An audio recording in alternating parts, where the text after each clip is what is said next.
देखिए, अरे कहाँ चला गया। एक अभी एक जो है कि भारत म्यांमार सीमा पे जो है कि बाढ़ लगाने का घोषणा किया था भारत सरकार। आप लोगों को पता है? Yes Bharat, sir, yes sir. हाँ, ये कब 2019 या 18 में ही इसका घोषणा भी हुआ था कि इस पे जो है कि बाढ़ लगाया जाएगा। और तो उसके बाद फिर जो है कि सरकार को अपने फैसले से वापस आना पड़ा। फैसले से वापस इसलिए आना पड़ा कि वहां पे क्या हो रहा था, इन्फिल्ट्रेशन। समझते हैं इन्फिल्ट्रेशन क्या होता है? जानते हैं इन्फिल्ट्रेशन क्या होता है? नहीं सर वो जानते क्या, सर। अरे ये घुसपैठिया क्या जो घुस बोलते जाता है। म्यांमार में आज क्या है, सैनिक शासन लागू है ना? Yes Myanmar sir. में सैनिक शासन लागू है या नहीं है? तो वहां से बहुत लोग जो है कि घुसपैठिए होकर के वहां पे अपने सरकार के खिलाफ जो है कि विरोध प्रदर्शन करते हैं। और उसके बाद जो है कि भारत में आ जाते हैं कि हमारी जान बचा दो सरकार, अब कौन टेंशन लेने के लिए जाए। तो इस मुद्दे को लेकर के सरकार ने क्या किया है कि भारत और म्यांमार के सीमा पर जो है कि बाढ़ लगाने की घोषणा किया था। लेकिन एक राज्य है, जिस राज्य का नाम है मिजोरम, उन्होंने क्या किया है कि उसके विधानसभा में बाढ़ लगाने का विरोध करने का जो है कि प्रस्ताव पास किया है। देखिए, प्रस्ताव पास करने से कोई असर पड़ेगा क्या इसके फैसले पे, भारत सरकार के फैसले पे, बताइए तो। बोलिए। नहीं सर, ये क्या होते हैं, सेंट्रल सूची का विषय है, तो इसमें ये देखिए, करने से इस कुछ नहीं होगा। तरीके से कोई राज्य सरकार इंटरनेशनल अगर अपने मामला है। विरोध के रूप में प्रस्ताव पास कर भी देता है, तो उससे भारत सरकार के फैसले पे कोई असर नहीं पड़ने वाला है, क्योंकि वो केंद्र सूची का विषय है। और हमारे देश में जो है कि केंद्र सूची पे विषय पे कानून बनाने का अधिकार केंद्र को है। वो राज्य सरकार एज ए विरोध के रूप में अपना जो है कि अपने विधानसभा में प्रस्ताव पास किया है कि हम आपके इस फैसले के खिलाफ हैं। ये एक प्रतीकात्मक विरोध है सिर्फ, ठीक है, समझ गए? तो ये आपको जो पीटी में पूछा जाएगा, ये छोटे-छोटे एग्जाम जो आप लोग देते हैं उसमें यही पूछा जाएगा कि भारत में म्यांमार सीमा पर बाढ़ लगाने का प्रस्ताव भारत सरकार ने हाल में ही दिया था, लेकिन एक निम्नलिखित में से किस राज्य ने जो है कि इस प्रस्ताव का विरोध किया है? तो वो राज्य जो है कि मिजोरम है, जिसने अपने विधानसभा में इस प्रस्ताव का विरोध किया है। ठीक है, बात खत्म। ब्रिटेन के राजा द्वारा जो है कि, हाँ यस सर, ये बॉन्डिंग शेयरिंग का भी था ना। क्या? इसमें बॉन्डिंग शेयरिंग था, तो कि 40 किलोमीटर इंडिया में आ जा सकता हाँ है हाँ और हाँ, वो म्यांमार में जा म्यांमार का सकता है, सीमा से लेकिन था उसको कि घटा के म्यांमार के 16 लोग आ जा किलोमीटर सकते कर हैं, दिया गया है। इधर जा सकते हैं, आ सकते हैं, लेकिन इसको जो है कि वो बंद करने का बात किया गया है। ठीक, सही बता रहे हैं आप। उसके बाद देखिए, ब्रिटेन के राजा द्वारा नाइट की उपाधि दी गई है। ये आप समझिए, नाइट और नाइटहुड में अंतर होता है। नाइट की उपाधि मिली है, ये शायद सुनील मित्तल जी को पहली बार मिला है, मतलब किसी भारतीय को नाइट की उपाधि। तो ये ध्यान रखना है कि वो मित्तल ग्रुप के जो है कि ये मालिक है सुनील मित्तल साहब। नहीं सर, इससे पहले मिल चुका है सर। वही तो हम भी देख रहे थे, फिर हम इसलिए उसको जो है कि हम नहीं इससे लिखे पहले क्योंकि भी एक लेडीज की। वो हमको डाउटफुल लग रहा था, इनके इसलिए पहले मैंने, नाइट मिला। देखिए अंग्रेजी शासन अरुण काल में, जेटली साहब को सही मिला था। किन्हीं को मिला है, इसलिए मैंने लिखा नहीं है। वो पढ़ रहे थे न्यूज में, तो वो पहली बार लिख दिया था वो वेबसाइट पे, इसलिए उसको मैंने छोड़ दिया। तो नाइट की उपाधि हाल ही में ही जो है कि सुनील मित्तल साहब को दिया गया है ब्रिटेन के राजा के द्वारा, तुम ध्यान रखिएगा। एक चीज समझिए कि अंग्रेजी सरकार के दौरान जो नाइटहुड का उपाधि मिलता था, तो वो लोग कौन होते थे पता है? भारत, बहुत सारे भारतीयों को नाइटहुड की उपाधि मिली है। एक किसी इतिहासकार का बुक पढ़ रहे थे, काफी, मतलब कि सबाल्टर्न हिस्टोरी का बुक था वो। होता है ना इतिहास में बहुत सारे क्या कहते हैं, इतिहास के मत होते हैं, पता है ना आप लोगों को? भाई, ये पता नहीं है? Yes sir, yes sir. हाँ, तो उसी में वो लिख रहे थे कि जितने भी, जैसे कि जिसको सर की उपाधि मिल गया, नाइट की उपाधि मिल गया, मतलब समझो थोड़ा बहुत तो चमचाई जरूर किया है उन्होंने अंग्रेजों का, इसमें कोई डाउट नहीं है। ठीक है। रविन्द्रनाथ टैगोर को भी तो मिला था सर। हाँ, तो अब जो भी था छोड़िए, अब तो विवाद की बातें हो जाएंगी फिर। नाइट की उपाधि किसको मिला है? अरे सर की उपाधि तो बहुत लोगों को मिलता था, सुनील मित्तल को। किसे जो है कि वैश्विक जैन शांति राजदूत के रूप में सम्मानित किया गया है? वैश्विक जैन शांति राजदूत, वैश्विक जैन शांति एम्बेसडर इसको बनाया गया है लोकेश मुनि को, इसको ध्यान रखिएगा। वैश्विक जैन शांति राजदूत लोकेश मुनि को बनाया गया है। उसके बाद देखिए, किस देश के संसद ने एलजीबीटीक्यू विरोधी विधेयक पारित किया है? एलजीबीटीक्यू विरोधी विधेयक, आपको बता रहे हैं कि जिस समय इस क्वेश्चन को हम लिख रहे थे, वो पे न्यूज पढ़ रहे थे, तो हमको पक्का था कि कोई ना कोई अफ्रीका का देश निकलेगा, और वो घाना ही निकला था। क्योंकि उन सारे देशों की मानसिकता इतनी पिछड़ी हुई है, कहने की बात नहीं है। यही एलजीबीटीक्यू के समर्थन के विरोध में, अगर समर्थन में कोई विधेयक पारित रहता, तो वो पक्का कोई ना कोई यूरोप का देश निकलता या एशिया का देश निकलता, ये बात तय है। तो कहिएगा मिडिल ईस्ट वालों का क्या? तो मिडिल ईस्ट वाले चुप हैं, ना वो बहुत ज्यादा विरोध कर रहे हैं आजकल महिला अधिकारों का, ना वही बहुत ज्यादा वो समर्थन करते हैं महिला अधिकारों का। सऊदी अरब, दुबई, इराक, ईरान, ये सब देश है ना मिडिल ईस्ट वाले इधर। तो जितने भी लोग हैं, ठीक है। उसके बाद जो है कि एक राष्ट्र एक चुनाव और जो है कि परिसीमन प्रक्रिया के खिलाफ प्रस्ताव पेश किया है, किस राज्य ने किया है? एक राष्ट्र एक चुनाव होने वाला है ना, राष्ट्रपति, पूर्व राष्ट्रपति कोविंद जी की अध्यक्षता में वो किया गया है ना, उसका समिति गठन किया गया है। कुछ आइडिया है यस यस सर। भाई? और लोग 2030 तक इसको करने का ये रखा गया है। कुछ तो बोले, ये काफी इंपॉर्टेंट मुद्दा है, आपके मेंस में भी आ सकता है। राष्ट्र एक चुनाव का पहले भी तो आया था सर, ये शायद 2020 हाँ, के टाइम। तो इसका विरोध किया है तमिलनाडु ने, और परिसीमन प्रक्रिया का भी विरोध किया है तमिलनाडु ने। एक राष्ट्र एक चुनाव और तमिलनाडु ने जो है कि इस दोनों का विरोध किया है। तमिलनाडु से ही एक अगला न्यूज आया है कि पहला स्वदेशी हरित हाइड्रोजन अंतर्देशीय जलमार्ग जहाज को लॉन्च किया गया है तमिलनाडु के द्वारा। और आदिवासी महिला जो है कि जज बनी है, यहाँ पे श्रीपति उसका नाम है, वो सिविल जज बनी है, वो तमिलनाडु की है। पहली आदिवासी महिला सिविल जज है वो श्रीपति, वो तमिलनाडु से हैं। तो तमिलनाडु से 3 न्यूज हो गया। पहला न्यूज, एक राष्ट्र एक चुनाव और परिसीमन प्रक्रिया के खिलाफ प्रस्ताव पेश किया तमिलनाडु ने। उसके बाद पहले स्वदेशी हरित हाइड्रोजन अंतर्देशीय जलमार्ग को लॉन्च किया तमिलनाडु ने। आदिवासी महिला श्रीपति जज बनी है, किसकी? तमिलनाडु में, तमिलनाडु से है वो, जो है कि पहली आदिवासी महिला है जो है कि जज बनी है, ठीक है। उसके बाद एक इंपॉर्टेंट न्यूज है कि किस देश का कुल प्रजनन दर 0.1 से भी नीचे आ गया है। इसका मतलब बहुत भयावह है, उस देश की जनसंख्या सीधे सीधे आधी हो जाने वाली है कुछ समय में। कौन सा देश है वैसा? कौन सा देश है? चीन।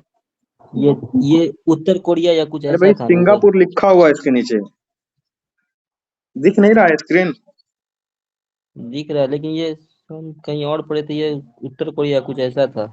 कई सारे देशों के साथ ऐसा हो सकता है, लेकिन अभी हाल ही में जो न्यूज आया है ये सिंगापुर का आया है। और हमको इस न्यूज से इतना मतलब नहीं है, क्योंकि ये न्यूज जितना इम्पोर्टेंट नहीं है, उससे ज्यादा जो है कि टोटल फर्टिलिटी रिप्लेसमेंट रेट जो होता है उसको समझाना है हमको, इसलिए मैंने इस न्यूज को रखा है। रिप्लेसमेंट रेट का मतलब क्या समझते हैं आप? क्या होता है रिप्लेसमेंट रेट? कोई बताइए।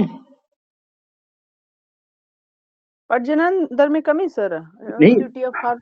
हाँ, अगर जो है कि प्रजनन दर 2.1 हो जाए तो उसको क्या बोलेंगे? प्रजनन दर क्या होता है? टोटल फर्टिलिटी रेट क्या होता है? कुछ पता नहीं है?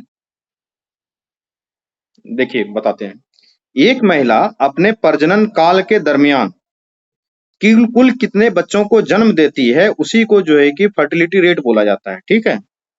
एक महिला अपने प्रजनन काल के दरमियान, प्रजनन काल का मतलब क्या हो गया कि वो 18 साल से करीबन जो 55 साल के आसपास जब भी वो बच्चे को जन्म दे सकती हैं, या 45 साल 50 साल जो भी बायोलॉजिकल है, तो उसके आसपास में कितने एवरेज कितने बच्चों को जन्म देती है। जैसे कि एक महिला ने 3 बच्चों को जन्म दिया तो उसका फर्टिलिटी रेट 3 आया। एक महिला ने 4 बच्चों को जन्म दिया, उसका फर्टिलिटी रेट 4 आया। एक महिला ने 2 बच्चों को जन्म दिया तो उसका फर्टिलिटी रेट 2 आया। तो इसका क्या करेंगे हम लोग? एवरेज निकालेंगे, तो एवरेज क्या हो जाएगा? 3। तो इसकी फर्टिलिटी रेट क्या है? 3 है। अगर फर्टिलिटी रेट 3 है, इसका मतलब है कि जनसंख्या का पिरामिड ऊपर जाएगा, जनसंख्या देश का बढ़ेगा, ठीक है। ये उल्टा पिरामिड बनेगा, ऐसे वाला बनेगा। जनसंख्या क्या होगा, ये ज्योग्राफी में दिया हुआ है भाई, पढ़ लीजिएगा जाके, एनसीईआरटी में है। ये क्या होगा? उल्टा पिरामिड बनेगा और जनसंख्या क्या होगी? बढ़ेगी। लेकिन अगर फर्टिलिटी रेट 2.1 से 2.1 पे आ गया तो जनसंख्या क्या रहेगी? स्थिर रहेगी, जनसंख्या ना बढ़ेगी ना घटेगी, ठीक है, ये स्थिर हो जाएगी। और अगर फर्टिलिटी रेट 2.1 से नीचे चला या 2 आ गया या 1 दशमलव, जैसे कि यहाँ पे 1 हो गया या 1.5 हो गया, यानी 1.5 कहने का ये मतलब नहीं है कि महिला 1.5 बच्चों को जन्म देती है, वो एक एवरेज निकाला गया है, ठीक है। तो वहां पे क्या होगा कि पिरामिड इस तरीके से बन जाएगा कि जनसंख्या उस देश की क्या होगी? आने वाले समय में घटेगी। यहाँ पे फर्टिलिटी रेट 1 हो गया, मतलब कि एक महिला अपने जीवन काल में सिर्फ 1 बच्चों को ही जन्म दे रही है। तो अगर परिवार को बराबर रखना है, जनसंख्या को स्थिर रखना है, तो सीधा सीधा कॉन्सेप्ट क्या है? हम दो हमारे दो, ठीक है। तो कहिएगा सर फिर ये 2.1 कहाँ से आ गया? तो हम दो हमारे दो में से कुछ बच्चे तो मर भी जाते हैं, कोई घटना हो गई, कोई आपदा विपदा आ गई, तो कुछ बच्चे खत्म भी हो जाते हैं। तो इसके लिए जो है कि 2.1 को माना गया है कि रिप्लेसमेंट रेट है। अगर मतलब कि एवरेज फर्टिलिटी रेट 2.1 पहुंच जाए, यानी कि हर महिला अपने जीवन काल में औसत 2.1 बच्चों को जन्म दे, मतलब मोटा मोटी 2 बच्चे, 2.1 एक एवरेज निकाला गया, उससे आंकड़ा आया है। तो वो क्या रहेगा कि उस देश की जनसंख्या क्या होगी? स्थिर होगी। तो इसको बोला जाता है रिप्लेसमेंट रेट, ठीक है। ये ज्योग्राफी का कॉन्सेप्ट है, ये समझ लीजिए। एक दिन देख रहा था दिल्ली के किसी क्लास का, भी इधर मैं वीडियो देख रहा था बैठ के, तो उसमें ये रिप्लेसमेंट रेट का कॉन्सेप्ट पूछा गया। भाई साहब यूपीएससी देने वाले 2024 में उन लोगों का भी यही हालात था जो आप लोगों का है। वो मेरे पास सेव है, उसका ऑडियो है, उसको भेज दूंगा। क्लियर हुआ ये रिप्लेसमेंट रेट? क्लियर हुआ? Yes sir. और सारे लोग कुछ बोल नहीं रहे भाई, सुन रहे हैं या नहीं सुन रहे हैं? सुन रहे हैं ना? सुन रहे हैं सर। ठीक है चलिए। Yes sir. Yes sir, yes sir, yes sir. सोना नहीं है, सुनना है। देखिए यस सर। आप ही लोगों के लिए एक न्यूज है, इसलिए बता रहे हैं जगा के, कि विदुर और अविवाहित लोगों के लिए मासिक पेंशन का व्यवस्था किया है। विदुर मतलब जानते हैं? जी सर, जी सर। जिसकी पत्नी नहीं, जिसकी पत्नी मर गई हो, और जिसका मर पति मर गई। गया हो, विधवा, ठीक है। विधवा। और फिर अविवाहित लोगों के लिए मासिक पेंशन का व्यवस्था किया है हरियाणा सरकार ने, कि आप लोगों का शादी ब्याह तो नहीं हो रहा है तो कम से कम पेंशन ले लो, ठीक है। तो ये अविवाहित बैचलर लड़कों के लिए काफी बढ़िया फैसिलिटी है। लड़कों क्या, लड़कियों के लिए ये फैसिलिटी है कि मासिक पेंशन मिलेगा आपको जब तक शादी नहीं हो जाती है आपकी, ठीक है। तो ये व्यवस्था किया गया हरियाणा सरकार ने। विदुर के लिए तो क्या समझ में आ रहा है, ये अविवाहित लोगों के लिए क्या है, क्या सोच के क्या है मुझे नहीं पता है, बट करंट सर अफेयर तो है। हम लोग को थोड़ी मिलेगा, हम बिहार से हैं। अब चले जाओ हरियाणा, वहां ले लेना क्या कहते हैं, बना लेना लोकल का कार्ड वार्ड, मिल जाएगा, ठीक है। एनटीपीसी के निदेशक का पदभार ग्रहण किया रविंद्र कुमार ने। ये अपॉइंटमेंट का न्यूज है, इसको याद रखिएगा। कि एक जो है कि ये तभी महोत्सव मनाया गया है जम्मू कश्मीर में, इसको भी ध्यान रखेंगे आप लोग। एनटीपीसी के निदेशक का पदभार ग्रहण किया है रविंद्र कुमार जी ने, इसको ध्यान रखना है। वैसे ही अपॉइंटमेंट वाले सब न्यूज रहते हैं, उनको याद कर लेना, एक दो बार पढ़ेंगे तो ध्यान हो जाएगा, ठीक है।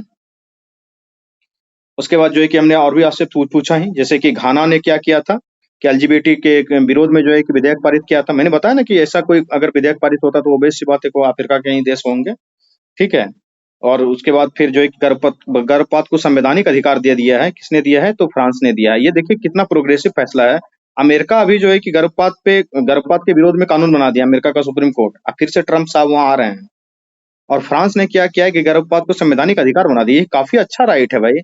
जब बच्चे नहीं चाहिए तो ठीक है, वो एबॉर्शन होना चाहिए, इसमें दिक्कत क्या है किनको?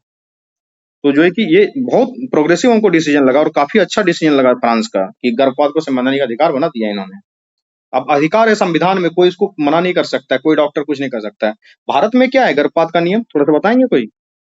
इसको अक्टूबर के क्लास में पढ़ाया था मैंने डिटेल में। जिसको वीडियो देखना होगा जाके पीछे वाला देख लीजिएगा, यूट्यूब पे होगा। 24 सप्ताह तक ही गर्भपात का है सर कुछ रूल। तो 20 सप्ताह 24 सप्ताह क्या क्या रूल है, थोड़ा सा बताइए। 20 सप्ताह का क्या रूल है, 24 सप्ताह का क्या रूल है, 29 सप्ताह का क्या रूल है? साकलिन थे ना उस समय क्लास में, पढ़ाए थे हम लोग बहुत डिटेल में। यस सर, रिकॉल नहीं कर पाएंगे अभी। देख लीजिएगा वीडियो, बहुत अच्छा। उसमें एक केस आया था जिसमें कि बच्चा जो है कि उसके गर्भ में था और वो महिला कह रही थी कि हम जो है कि इस बच्चे को पालन पोषण करने के लायक नहीं है, मानसिक अवस्था मेरा खराब है, हमको जो है कि एबॉर्शन करने का अधिकार देना चाहिए। लेकिन उसका गर्भ जो है कि 24 सप्ताह से ऊपर का हो गया था। तो ये माननीय मुख्य न्यायाधीश चंद्रचूड़ महोदय ने कहा था कि नहीं, आपको जो है कि गर्भपात का अधिकार नहीं दे सकते हैं, क्योंकि बच्चे में जान आ गया है, और बच्चे में जब जान आ गया है तो बच्चे का भी राइट टू लाइफ है। अभी बच्चे की तरफ से इस कोर्ट में कोई प्रेजेंट नहीं है, इसलिए मैं बच्चे की तरफ से उसका वकील बन के, जो सुप्रीम कोर्ट के चीफ जस्टिस ने ये कहा था कि मैं जो है कि बच्चे को गर्भ में रखने का आपको आदेश देता हूँ, और जब बच्चा पैदा हो जाएगा तब जो है कि बात किया जाएगा कि इसको क्या करना, आपको रखना है नहीं रखना है तो अनाथालय में दे देंगे। इस पे जो है कि हम लोगों ने बहुत डिटेल में डिस्कशन किया है। बहुत अच्छा वीडियो था, उसको जो है कि जाके देख सकते हैं। वो उस समय 67th वाला इंटरव्यू का क्लास चल रहा था, उसी में पढ़ाए थे हम, ठीक है। बता देते हैं भारत में क्या है। 20 सप्ताह से पहले का जो गर्भ है उसको मतलब कि गर्भपात कराने के लिए, अबॉर्शन कराने के लिए कोई समस्या नहीं है। जाइए, अगर कोई लड़की है वो 18 वर्ष से ऊपर की है, उसकी शादी हुई है नहीं हुई है, इस बात से कोई फर्क नहीं पड़ता, बिल्कुल भी फर्क नहीं पड़ता है। तो वो जो है कि अपना एबॉर्शन करवा सकती है। डॉक्टर सिर्फ उससे जो है कि सीधा पूछेगा कि आपको करवाना है एबॉर्शन, वो अगर सहमति दे देती है तो करवा सकता है। 20 हफ्ते तक का गर्भपात तो कोई भी करवा ही सकता है, लेकिन 20 हफ्ते के बाद में जो है कि फिर कोर्ट का आदेश चाहिए होता है। 24 हफ्ते तक तो जो है कि कोर्ट आदेश दे देता है, लेकिन 24 हफ्ते के बाद क्या होता है कि बच्चे में जान आना स्टार्ट हो जाता है भ्रूण में। तो फिर जो है कि बहुत rare of the rarest case हो, rare of the rarest case में क्या है कि बच्चे की माँ को कोई खतरा हो, या बच्चा को कोई ऐसा डिजीज हो, या बच्चे की बचने की संभावना नहीं हो, कुछ इस तरीके का जब रेयर कंडीशन पैदा होगा तभी जो है कि गर्भपात का आदेश दिया सकता है। और दिल्ली हाईकोर्ट के निर्देश पर अभी तक देश में मैक्सिमम 29 हफ्ता इसी का गर्भपात हुआ है और उससे ज्यादा का कोई गर्भपात नहीं हुआ है। और ये अच्छी बात है कि हमारे देश में गर्भपात का अधिकार है। लेकिन अब जब आप मेडिकल जाते हैं, क्लिनिक जाते हैं, तो वहाँ पे अच्छे से ट्रीट नहीं किया जाता है और लड़कियों से पूछा जाता है कि कैसे हुआ, क्या हुआ, नहीं हुआ, जो कि बिल्कुल गलत है। एक डॉक्टर को इस तरीके असंवेदनशील सवाल नहीं करने चाहिए था। उनसे गलती हुई है, वो अपनी गलती को लेकर के आपके पास आ रहा है, या जो भी हुआ है उनको नहीं चाहिए बच्चे। अगर महिलाएं विवाहित हैं, उनको बच्चे नहीं चाहिए, वो अभी उसका पालन पोषण करने के लिए तैयार नहीं है, मानसिक, शारीरिक रूप से, आर्थिक रूप से सक्षम नहीं है, तो ऑब्वियस सी बात है कि उनका एबॉर्शन होना चाहिए। एबॉर्शन लीगल राइट बनना चाहिए, इसमें कोई समस्या नहीं होनी चाहिए। ठीक है, तो ये फ्रांस ने ऐसा संविधान में पारित किया है कानून, बहुत प्रोग्रेसिव जजमेंट है, इसका हम स्वागत करते हैं। उसके बाद सरकारी नौकरी के लिए 2 बच्चों का नियम जो है कि राजस्थान ने बनाया था और उसको सुप्रीम कोर्ट ने मुहर लगा दिया है। सुप्रीम कोर्ट का तर्क था कि ठीक है, जनसंख्या को रोकने के लिए अगर आप ऐसा करना चाह रहे हैं तो ठीक है, हम सहमति दे देते हैं, लेकिन इस तरीके का पता नहीं नियम क्यों ही होना चाहिए, मुझे तो समझ में नहीं आ रहा है। पर ठीक है, कुछ तो मतलब कि सुप्रीम कोर्ट ने भी उसमें कहा था, उसका जब जजमेंट पढ़ेंगे ना तो उसमें लिखा हुआ था कि हाँ चलो मान लेते हैं कि ऐसा हुआ है, तो एक मतलब कि पॉजिटिव संदेश समाज को देना चाह रहे हैं, इसलिए हम इस नियम को खारिज नहीं कर रहे हैं। नरसिम्हा राव वाले को फैसले में बताए थे ना कि वहां पे पकड़ा गया था वो लोग, अरे परसों तरसों जो पढ़ाए थे जी। अरे इसका शिबू सोरेन वाला जो मामला, उसकी जो बहू सीता सोरेन वाला जो मामला था, क्या था कि घूस लेकर के जो है, बताइए तो जरा, देखें कि इनको कितना याद है। पीवी नरसिम्हा राव का सरकार था 1993 में। हाँ। तो वो क्या होता है कि अविश्वास प्रस्ताव लाया गया था, तो जिसमें विपक्ष के जो 6 मेंबर थे, जो झारखंड पीपुल पार्टी के कुछ मेंबर थे, उसने ना सपोर्ट कर दिया था, तो इससे लेके फिर 2012-13 में जो है ना इस पर केस चला था। 2012 में सीता सोरेन का मामला आया था, उस झारखंड मुक्ति मोर्चा था, शिबू सोरेन वाला था। हुआ क्या था कि उसके नरसिम्हा राव जी के सरकार में विपक्षी पार्टियों ने जो है कि वोट, पैसे लेकर के वोट दिए थे उसके अविश्वास प्रस्ताव के पक्ष में, विपक्ष में। ये उनका नरसिम्हा राव जी का सरकार माइनॉरिटी का सरकार था, फुल मेजोरिटी नहीं था। ठीक है, तो उसमें हम कहना ये चाह रहे हैं कि सुप्रीम कोर्ट ने उसमें उसकी गलती को पकड़ लिया था, सांसद की गलती को, कि आप लोगों ने घूस लिया है और वो साबित हो गया था। लेकिन फिर भी जो है कि मान लिया कि नहीं, चलिए ठीक है, संसदीय विशेषाधिकार है आप लोगों के पास, इसलिए हम कुछ कह नहीं रहे हैं, अदरवाइज ये काम ठीक नहीं था। और अभी तो कह दिया कि नहीं, अब तो कोई अधिकार नहीं कि आपको इस तरीके से जो है कि पैसे लेकर के घूस खाइएगा।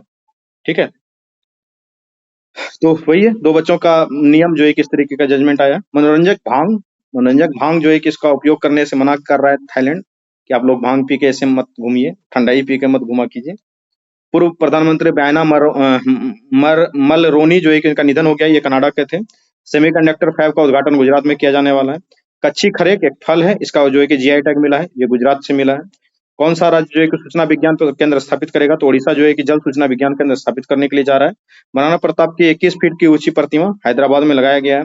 खेलो इंडिया यूनिवर्सिटी गेम्स का जो है कि इसमें विजेता जो है कि चंडीगढ़ यूनिवर्सिटी रहा है। 2024 का संस्करण चल रहा है खेलो इंडिया यूनिवर्सिटी गेम्स वाला, इसमें जो है कि चंडीगढ़ इसका विजेता रहा है। पलाश पुष्प महोत्सव ये नई दिल्ली में आयोजित किया जाता है हर साल। और अजीत कुरैशी जी का निधन हो गया है, ये पूर्व राज्यपाल थे उत्तर प्रदेश के। तो इस तरीके से जो हमारा एक करंट अफेयर था, ये आपके मार्च का 1 सप्ताह का करंट अफेयर मैंने आपको 18-20 मिनट में पढ़ा दिया है। उसमें भी बहुत सारी चीज अलग अलग डिस्कशन करने के बाद भी, और यही चीजों को यूट्यूब पे जब आप देखने के लिए जाएंगे, पता नहीं कितना घंटे आपके बर्बाद होंगे। इसलिए मैं बार बार कहता हूँ, ढंग का अगर यूट्यूब पे चैनल नहीं है तो मत देखिए, कोई फायदा नहीं है। मुझे लिखने में भी 15-17 मिनट ही लगे थे, आपको पढ़ाने में भी 15-17 मिनट ही लगे, इससे ज्यादा देर हमको लिखने में भी नहीं लगा था। वो 3-4-5 वेबसाइट रहता है, कुछ खोल ले, कुछ न्यूज़पेपर, कुछ जो हम डेली पढ़ते रहते हैं उसका स्क्रीनशॉट लेकर के लिखते हैं, रखते हैं, और एक दिन जो है कि लिख देते हैं और आपको पढ़ा देते हैं। लगभग करंट अफेयर आपका साथ साथ कवर होते जा रहा है। उस समय लास्ट में सबसे ज्यादा बच्चे परेशान करंट अफेयर को लेकर के ही होते हैं, जो कि आप लोग नहीं होंगे। ठीक है, देखिए इसको लगा देते हैं, इसको समझा देते हैं। फिर लिखने आप लोग जो भी बच्चे जुड़े हुए हैं, एक बात ध्यान रखिए कि आंसर लिखने का जरूर प्रयास कीजिए। छोटा मोटा लिखिए, थोड़ा बहुत ही लिखिए, लेकिन जरूर लिखिए। जब तक हाथ चलेगा नहीं तब तक आंसर आएगा नहीं। ठीक है, नहीं पूछे तो खाका वाका बनाइए, जैसे हमने लिखा है, 10-12 मिनट में मैंने इसको लिख लिया है। ठीक है, तो देखिए क्या किया है मैंने कि 1857 से 1947 के मध्य पश्चात एवं तकनीकी शिक्षा को बताइए, इतना ही था। बिहार में जो है कि 1857 मतलब कि जो हमारी काली क्रांति हुई थी, और 1947 आजादी में 100 साल का इन्होंने पूछा है कि मध्य में बिहार के पश्चात शिक्षा और तकनीकी शिक्षा, यानी कि मॉडर्न एजुकेशन और जो है कि टेक्निकल एजुकेशन, वो दोनों को जो है कि पश्चात शिक्षा और तकनीकी शिक्षा को डिस्कस करना है। तो हम इसका फ्रेमिंग कैसे करेंगे उसको समझा रहे हैं। यहाँ पे देखिए मैंने अच्छे से लिख दिया इसको। इसके सबसे पहले क्या लिखेंगे, भूमिका लिखेंगे, शिक्षा के बारे में कुछ अच्छा लाइन लिखेंगे, जैसे कि उस कॉपी में भी दिखाए थे आपको, वहां पे लिखा हुआ था नेशनल मंडेला का कथन।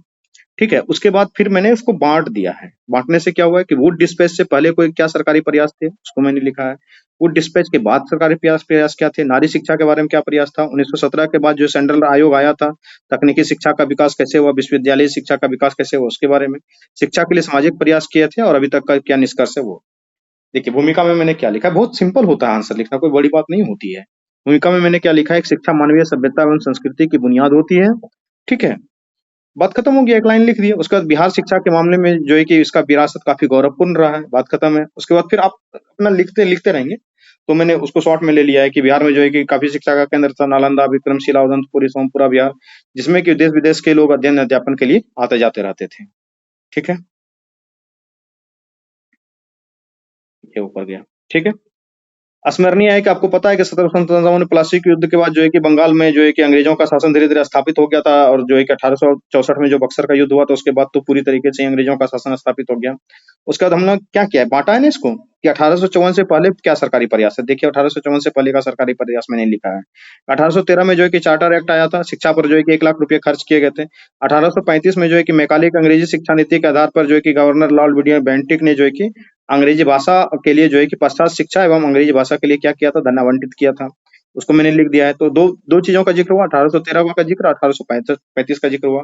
उसके बाद जो है कि इसी जो पैसे धन आवंटित किए गए ना 1835 में, इसी में जो है कि पटना में, पूर्णिया में, आरा में, छपरा में, बिहार शरीफ में, भागलपुर में, मुजफ्फरपुर में क्या हुए हैं, हर जगह देखिएगा आपको जिला स्कूल मिलेगा। जिला स्कूल की स्थापना की गई, किस पैसे से, 1835 में जो मैकाले साहब ने पैसे दिए थे उसके उसके मतलब कि से जो है कि जिला स्कूल की स्थापना हुई। इसी में आप और जोड़ सकते हैं, अगर संयुक्त बिहार का जोड़ना है तो देवघर में, रोहिणी में, और भी जो है कि हजारीबाग में, वो सब में जो जिला स्कूल की स्थापना हुई थी उसको आप जोड़ सकते हैं। उसके बाद 19 जुलाई 1854 को वुड डिस्पैच आया था। वुड डिस्पैच क्या कह रहा था, व्यावसायिक शिक्षा और तकनीकी शिक्षा पर उन्होंने जोर देने का बात कहा था। तो वैसी बात है, व्यावसायिक शिक्षा और तकनीकी शिक्षा पर जोर देंगे तो उसके लिए सबसे पहले विश्वविद्यालय खोलना होगा। तो आप यहाँ पे देखिए कलकत्ता विश्वविद्यालय का नाम लिखा गया, क्यों लिखा गया यहाँ पे कलकत्ता विश्वविद्यालय का नाम, कोई बता सकते हैं, बताइए।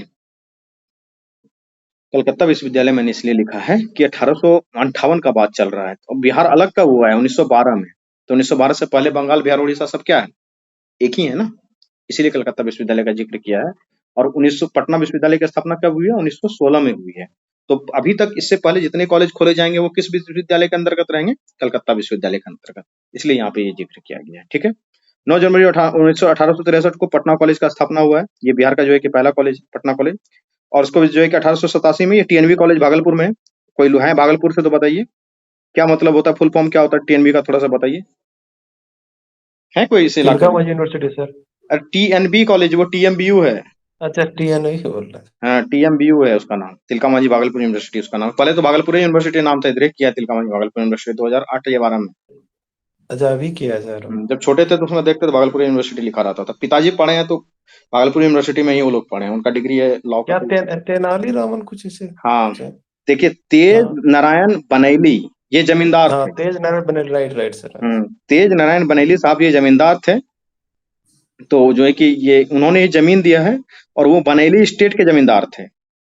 उसी के जमीन पे भागलपुर बना हुआ है। टीएनबी कॉलेज भागलपुर में बड़ा प्रसिद्ध कॉलेज है, बहुत बड़ा कॉलेज है, बहुत बड़ा कॉलेज है अपने आप में, ये काफी नामी कॉलेज है। ठीक है, उसके बाद जो है कि देखिए मैंने सीरियल से लिखा है 1887, उसके 2 साल के बाद 1889 में बीएन कॉलेज पटना। आपको ये याद रखना पड़ेगा डेट वेट, मेंस में आप लिखेंगे कैसे, तो ये याद करना पड़ेगा, इसलिए मैंने लिखा है 1863 के मतलब कि बाद 87 के 2 साल बाद जो है कि बीएन कॉलेज पटना का स्थापना हुआ। उसके बाद फिर 1897 में जो है कि डीजे कॉलेज मुंगेर, काफी इंपॉर्टेंट कॉलेज है। उसके बाद देखिए 1899 में जो है कि क्या है, एक कॉलेज का नाम सुनिए, गार्सियन भूमियार एंड ब्राह्मण कॉलेज, मुजफ्फरपुर वाला है। आप समझ सकते हैं कि इसका नाम इसलिए ऐसा रखा गया है कि पहले के जमाने में छोटे जात के लोगों को पढ़ने लिखने का अधिकार नहीं था, इसलिए तो इस तरीके का नाम रखा गया है कि गार्सियन भूमियार और ब्राह्मण कॉलेज। अभी कोई खोल के देख ले ब्राह्मण कॉलेज, ऑब्वियस बात है वो पूरा ही ब्राह्मण हो, पैसा भी वो दे, ब्राह्मण के बच्चों को ही पढ़ाए, फिर भी वो नहीं खोल सकेगा क्योंकि समाज बदल चुका है। तो फिर उसके बाद में उसका नाम हो गया लंगट सिंह कॉलेज मुजफ्फरपुर, उसका नाम बदल के हो गया, तो 1899 में वहां पे खुला था। ठीक है, उसके बाद चलते हैं आगे। देखिए फिर 1909 में जो है कि पटना लॉ कॉलेज की स्थापना हुई। 1917 में मैंने बताया कि पटना विश्वविद्यालय, देखिए पटना विश्वविद्यालय जब बनता है, कलकत्ता विश्वविद्यालय कब बना है? कलकत्ता विश्वविद्यालय आपका बना है 1858 1858 में, मतलब कि 1857 की क्रांति के 1 साल जस्ट बाद, ऐसे ही करके याद किया जाता है। अब यहाँ पे देखिए क्या हुआ है कि 1916 में पटना विश्वविद्यालय का स्थापना हुआ है। तो पटना विश्वविद्यालय की जब स्थापना हुई तो बिहार में उच्च शिक्षा के क्षेत्र में जो है ना एक नया अध्याय शुरू हो गया। उच्च शिक्षा के विस्तार में एक नया अध्याय शुरू हुआ जब पटना विश्वविद्यालय की स्थापना हुई। ठीक, 1916 में जो है कि पटना उच्च न्यायालय की स्थापना हुई थी और 1916 में जो 17 में जो है कि पटना विश्वविद्यालय की स्थापना हुई थी। 1928 में जो है कि पटना साइंस कॉलेज की स्थापना हुई। इस तरीके से हमने क्या किया, दो चीजों को डिस्कस कर लिया। यहाँ इसको ध्यान में रखिएगा, फ्रेम को दिमाग में। भूमिका मैंने लिख लिया, प्राचीन वगैरह बारे में, शिक्षा के बारे में लिखा था। उसका रूट डिस्पैच का से पूर्व सरकारी प्रयास में दो बातों को लिखा, 1813 वाला और 1835 वाला। उसके बाद जो है कि रूट डिस्पैच के बाद जो है कि सरकारी प्रयास में जितने भी थे उसको मैंने लिख लिया, कौन कौन से कॉलेज वगैरह स्थापित किए गए थे सारे मैंने बिहार के लिख लिए, क्योंकि क्वेश्चन में ही बिहार है। ठीक है, तो बिहार को ही हमको फोकस में रखना है। आरती क्या की है कि वो थोड़ा सा बिहार और थोड़ा सा बाहर के भी बातों को बहुत सारा समायोजित कर दिए हैं।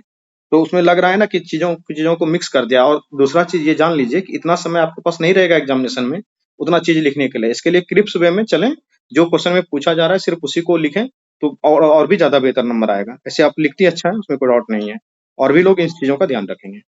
चलें, ठीक है। तो हमने क्या किया, कहाँ तक डिस्कस कर लिया? यहाँ तक डिस्कस कर लिया। ये हो गया मेरा, ये हो गया। अब आते हैं किस पे, उसके बाद कहाँ पे, समाज सेवी के लिए, शिक्षा के लिए सामाजिक प्रयास। शिक्षा के लिए सामाजिक प्रयास को देख लेंगे, कहाँ थे, यहाँ थे। देखिए, समाज सेवी और जमींदारों के द्वारा कुछ प्रयास किए जाते थे। तो आर्य समाज, ब्रह्म समाज, ईसाई मिशनरी। उसके बाद फिर 1872 में इसमें लिख देंगे आर्य समाज के द्वारा कुछ प्रयास किए गए थे, ब्रह्म समाज के द्वारा कुछ प्रयास किए गए थे, ईसाई मिशनरियों के द्वारा भी कुछ महत्वपूर्ण प्रयास किए गए थे। लेकिन एक इंपॉर्टेंट प्रयास तब आया जब 1872 ईस्वी में इमाद अली खान ने बिहार में जो है कि साइंटिफिक सोसाइटी की स्थापना की। इमाद अली खान द्वारा क्या हुआ था, बिहार साइंटिफिक सोसाइटी की स्थापना की गई थी। ये किस लिए था कि जो मुस्लिम थे उनको जो है कि साइंस की तरफ, साइंस की शिक्षा की तरफ, कुरान वगैरह की शिक्षा को मतलब कि पीछे करते हुए साइंस की शिक्षा को आगे देने के लिए उन्होंने ऐसा किया था। इमाद अली खान के द्वारा 1872 में खोला गया था। ये नाम आप याद कर लेंगे क्योंकि पीटी में भी ये काम आने वाला है। फिर मोहम्मद हसन जी के द्वारा क्या हुआ, मोहम्मद एंग्लो स्कूल जो है कि ओरिएंटल स्कूल खोला गया था। ये मोहम्मद हसन के द्वारा, मोहम्मद एंग्लो जो एक अलीगढ़ मूवमेंट से ये प्रेरित था, मोहम्मद एंग्लो ओरिएंटल स्कूल। उसके बाद मैंने क्या किया था, वहां पे लिखा था नारी शिक्षा। तो नारी शिक्षा के बारे में हम लोग डिस्कस करेंगे। तो ये हो गया। उसके बाद फिर जो है कि नारी शिक्षा के बारे में डिस्कस करना है। तो नारी शिक्षा पे आते हैं हम लोग। नारी शिक्षा के बारे में देखिए मैंने बहुत कम लिखा है, लेकिन लिखा है एक एक करके, तो वो मेरा स्पष्ट दिख रहा है कि नारी शिक्षा के मामले में देखिए कि लेट स्टार्ट हुआ है। क्यों लेट स्टार्ट हुआ है? क्योंकि नारी शिक्षा और भी जगहों पे इससे पहले ही आ गई थी। वो आप जो राजस्थान वाला क्षेत्र है ना, वहाँ पे राजा महाराजा काफी एक्टिव थे, वो नारी शिक्षा में बढ़िया काम करते थे। और नारी के लिए अच्छा स्कूल खुला गया है, मैं नाम भूल रहा हूँ अभी। वो बहुत भयंकर स्कूल, अभी भी कुछ स्कूल है बहुत खतरनाक लेवल के हैं, वो स्पेशली महिलाओं के लिए थी, बच्चियों के लिए थी। लेकिन बिहार में क्या हुआ, क्या 1853 में सेंट जोसेफ कॉन्वेंट खोला गया, वो भी ईसाई मिशनरियों के द्वारा। आप समझिए कि 1853 में सेंट जोसेफ कॉन्वेंट खोला गया है, वो भी ईसाई मिशनरियों के द्वारा खोला गया है। तो एक तो इंग्लिश मीडियम का होगा, ऊपर से जो है कि अंग्रेज के बच्चे ही पढ़ते होंगे उसमें, और ईसाई के वही बच्चे पढ़ते होंगे। अब देखिए 1914 में बिहार और उड़ीसा की एक समिति बनाई गई कि महिला शिक्षा पे और बालिका शिक्षा पे भी ध्यान दिया जाना चाहिए। तब जाकर के बांकीपुर में, पटना में जो बांकीपुर वाला है गर्ल्स स्कूल, बहुत नामी गर्ल्स स्कूल है, बहुत पुराने समय से। और कटक, उस समय देखिए 1936 तक तो उड़ीसा साथ ही रहा है। 1 अप्रैल 1936 में जो है कि वो क्या कहते हैं अलग हुआ है। तो बांकीपुर और कटक में एक साथ जो है कि कन्या विश्वविद्यालय खोला गया है। और जो मैंने कहा कि काफी इंपॉर्टेंट बात है, 1927 में शिक्षा पाने वाली लड़कियों का प्रतिशत कितना था, 0.7% था। मात्र पूरे समाज में 0.7% लड़कियां ही शिक्षा पा रही थी, जबकि लड़कियों का जनसंख्या कितना होगा, करीब 50%, 49% के आसपास तो हमेशा से रहा है। अब उसमें 1% लड़कियां भी पढ़ी लिखी नहीं है। तो कितना मतलब कि नारी शिक्षा के बारे में जो है कि भयावह स्थिति था। ठीक है, नारी शिक्षा हो गया। उसके बाद फिर कुछ देख लेते हैं और भी। जो 1917 का जो सेंट्रल आयोग था, उन्होंने विश्वविद्यालय शिक्षा के बारे में जिक्र किया था। 1902 में जो है कि पूसा एग्रीकल्चर यूनिवर्सिटी, 1912 के आसपास जो है कि यहाँ पे भागलपुर में जो है कि एग्रीकल्चर विश्वविद्यालय खोला गया है, जिसका नाम अभी राजेंद्र कृषि विश्वविद्यालय है। उसके बाद 1930 में पटना वेटरनरी कॉलेज। उसके बाद फिर 1926 में जो है कि Indian school of mines Dhanbad, जो IIT बन गया है, वो पहले उसका नाम Indian school of mines Dhanbad था, इस तरीके से खोला गया। ठीक है, उसके बाद क्या करेंगे कि ठीक है, बिहार का शिक्षा इतिहास गौरवशाली रहा था, और काफी जो है कि प्रयास किया गया था, अभी भी बहुत सारे प्रयास करने की आवश्यकता है। इस तरीके से जो है कि निष्कर्ष लिख देंगे, बात खत्म हो गया। तो कितना आसान है ये चीज, आपने देख लिया। कोई टफ है क्या? नहीं है ना। आपको करीबन करीबन 300-350 टॉपिक तैयार कर लेने हैं, आपका काम हो जाएगा। जैसे मैंने मौर्य कला पे उस दिन पढ़ाया था, पूरा डिटेल में आपको बता दिया था। आप मौर्य कला के किसी भी क्वेश्चन को जाके देखिए अपने प्रीवियस ईयर क्वेश्चन में उल्टा के, और आप उस वीडियो को देख लीजिए या फिर मैंने जो क्लास करवाया था उसको देख लीजिए, और वो जो नोट्स भेजा गया था, वो आरती जो लिखी थी, वो समझिए कि एक लगभग कंप्लीट नोट्स है। बहुत डिटेल में 1 घंटा करीबन करीबन मौर्य कला के ऊपर डिस्कशन चला था आपका, वो लगभग कंप्लीट है आपका। जैसे कि पाल कला, पटना कला में मधुबनी पेंटिंग है, मंजूषा पेंटिंग है, बिरसा आंदोलन है, संथाल आंदोलन है, किसान आंदोलन है। वो ये आंदोलन वाला एक संथाल विद्रोह वाला क्वेश्चन दिया गया था, उसको भी मैं चेक कर दूंगा जो, और उसके बाद जो है उसको भी डिस्कस कर दूंगा। उसके बाद देखिए किसान आंदोलन, सदानंद सरस्वती, चंपारण सत्याग्रह, भारत में राष्ट्रवाद का उदय, 1857 का विद्रोह, बिहार में शिक्षा का विकास, बंगाल विभाजन, सविनय अवज्ञा आंदोलन, व्यक्तिगत सत्याग्रह, भारत छोड़ो आंदोलन, महात्मा गांधी, जवाहरलाल नेहरू, रविन्द्रनाथ टैगोर, जयप्रकाश नारायण, राम मनोहर लोहिया एवं अन्य। उसके बाद इसमें क्या पूछा जाता है? करंट अफेयर पूछे जाते हैं और टीआई पूछे जाते हैं। इतना ही तो है GS1 में, है ना। तो आपको इतना ही तैयार करना है, और इतना तैयार करने के बाद जो है कि आपका काम हो जाएगा। ठीक है, तो धीरे धीरे हम लोग पढ़ेंगे। जैसे कि आज जो है कि पाल कला पे आपको क्वेश्चन दिया गया था, आपने लिखा है, उसको मैं कल चेक करके उसको बता दूंगा। मौर्य कला के बारे में बता दिया, फिर पटना कलम के बारे में एक दिन क्वेश्चन दे देंगे। इस तरीके से फिर बिहार में जो जो आंदोलन हुए हैं, वो सारे आंदोलन के बारे में क्वेश्चन आपको दे दिया जाएगा।